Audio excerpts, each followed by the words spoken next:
سلامونه او نیکې هیلې تاسو ټولو زنګولو د درخت دانش کتابتون مینهوالو ته. هیله ده چې ټول روغ جوړ او د ښه صحت څښتن اوسئ. تاسو ټولو ته ښه راغلاست وایم د نننۍ کیسې اورېدلو ته. هیله لرو چې د دې کیسې څخه خوند واخلئ چې نن موږ تاسو سره شریکوو. زموږ د نن ورځ کتاب نوم ده کله چې زه لوی شوم. لیکوال یې کوک وي، انځورګر یې طارق عزیزي، پښتو ژبې ته ژباړنه مجده بکرخیل، چمتو کوونکی د درخت دانش کتابتون. کله چې زه لوی شم زه به ډېر شیان جوړ کړم. زه به له هغه پوهې څخه ګټه واخلم چې زده کوم او دا شیان به جوړ کړم.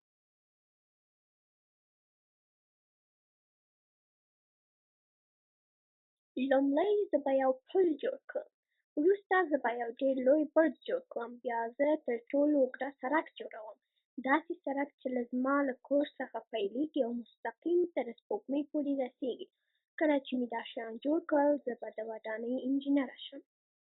زه به ماشینونه جوړ کړم. داسې ماشینونه چې د فضا بېړۍ او الوتکې جوړ کړي.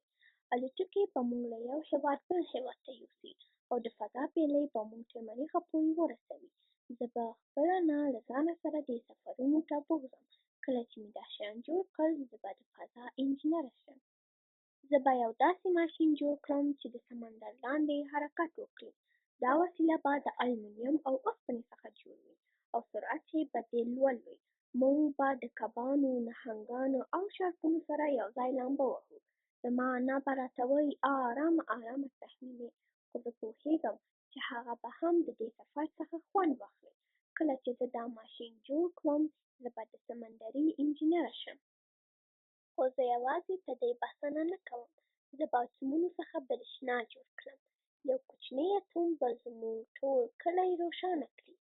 زما انا به ډېر خوشحال شي او یو لوی جشن به جوړ کړي.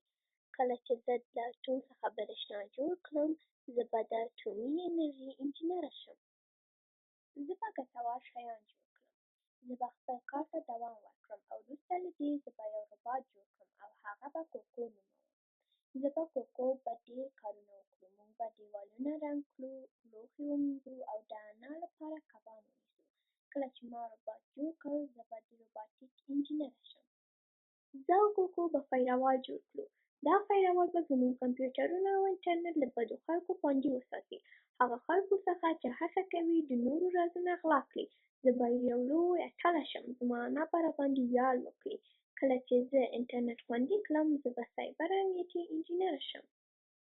زه به داسې یو ماشین جوړ کړم چې د سمندر اوبه او ناپاکۍ پاکه کړي. زه به یو بل ماشین جوړ کړم چې د هوا ککړتیا له منځه یوسي. د دې کار له برکته هوا به پاک شي، انسانان به ښه ساه واخلي او حیوانات به هم ښه ژوند ولري. زه به د خپل ماشین په مرسته نړۍ د ککړتیا له خطره وژغورم. کله چې زه دا ماشینونه جوړ کړم زه به د چاپېریال ساتنې انجینره شم. زه به د خپل سپی بیم بیم لپاره مصنوعي غوږ جوړ کړم. هغه په جنګ کې غوږ له لاسه ورکړی.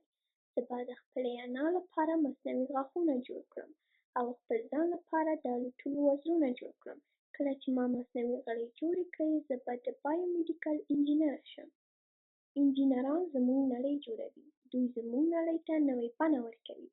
پلانونه جوړوي او خپل نظریې په علمي بڼه پیلوي. هغوی کمپیوټرونه، ماشینونه، ودانۍ او نور ډېر شیان تولیدوي چې زموږ ژوند اسانه کړي.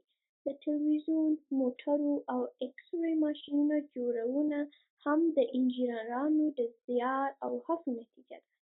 دا کتاب د یوه ماشومه د خیالونو نړۍ بیانوي چې غواړي کله لوی شي یو نوښتګاره انجینره شي. هغه غواړي پلونه، لوړبرجونه، فضايي بېړۍ، روباټونه، سایبر امنیتي سیسټمونه او چاپېریال ساتونکي ماشینونه جوړ کړي. د دې تخیلي سفر له لارې کتاب ماشومان وهڅوي چې د علم، ټکنالوژۍ او نوښت په مرسته خپل راتلونکی جوړ کړي.